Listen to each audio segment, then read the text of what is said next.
So the question is, how did I handle IP? Could I come up intellectual property? Did I file for any patents, trademarks, things like that? How do you guard against that when you're building a startup? I studied this kind of a lot, and the companies that are getting patents now are companies that are like, especially IP around technology, are huge companies. We're talking Apple, Google, Facebook. We're not talking about startup. And the reason is there's a few things. When I started, I trademarked things, right? I'd trademark our brand name. I'd trademark a product name.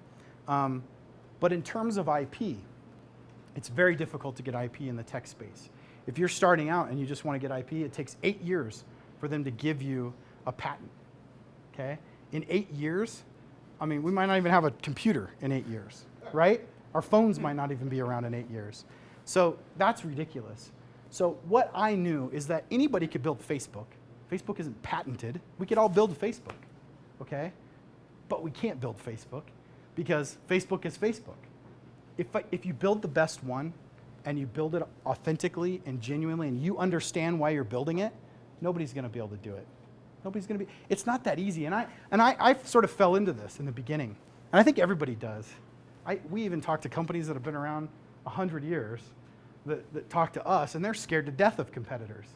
But when you believe in this thing and you know where it's going and you know what you have to build, it's easy.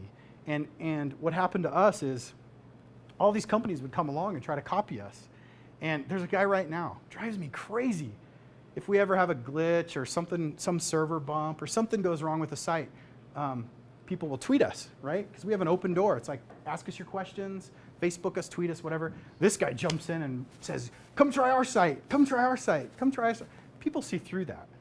That's trash, that's garbage, right? And so people have tried to build what we build, but they don't. A lot of things have to come together. So many things have to come together for this to work. I had to understand journalism. I had to be a former PR pro. I had to understand how to deal with assets and multimedia and all this stuff. There was a reasoning that this thing went together, okay? Then I have to understand where things are going. And all these pieces have to come into place. And our revenue model, you know, it started out as a freemium site where anybody could come on and build content for free and they would upgrade into a price point. Well, a lot of things, you know, my scenario was I didn't raise money and I didn't care what the market size was because all I had to do was make enough money to keep the lights on, right? And then make enough money to pay an employee. And then. Somebody else comes to the mix, well, maybe they've got to raise money. So they've got to justify the market. And they've got to show what the market size is and how they can gain competitors and all this stuff. There's nobody getting funded to build PitchEngine right now because they don't even understand the space, much less understand PitchEngine. And what's interesting is one of the things I thought was, oh, these big companies, they're going to build it. It's too disruptive.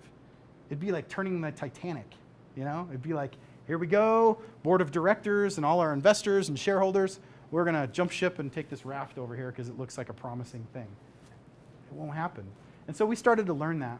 So there's a lot of challenges with that. Even trademarks. We trademarked the term pitch for marketing, PR, online media, all that stuff. We trademarked the word pitch.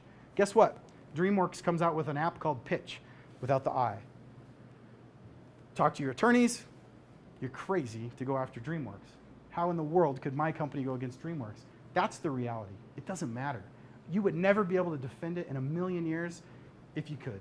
So there's of course the exceptions. There's the time that it's going to be somebody that you could, you know, defend against or whatever, or maybe we'll get as big as Apple or Google or somebody else. But if Apple comes out with a pitch product, I'm going to have a hard time defending my patent. And it's unfortunate, but it's the world. And you know, I think that you build it, you build the best one, you stay on the front end, you do it for the right reasons, people are going to stay with you. They're buying why you do it, not what you do. Okay? They're buying why I'm in this. They sit here like you and see that I care about this stuff and I'm passionate about it, and then I go to bed every night.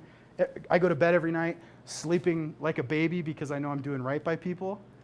If you're not, then you're vulnerable, right? If you're not, then you're not doing it for the right reasons. And I think those companies are going to have a hard time. So they're just building the what. oh, there's PitchEngine, let's build one. And we'll change the name and tell people it's out there. They're not going to buy it. People don't get it. And if they do get some customers, those are customers that didn't buy your why anyway. Let them go. You know, you want the ones that get it.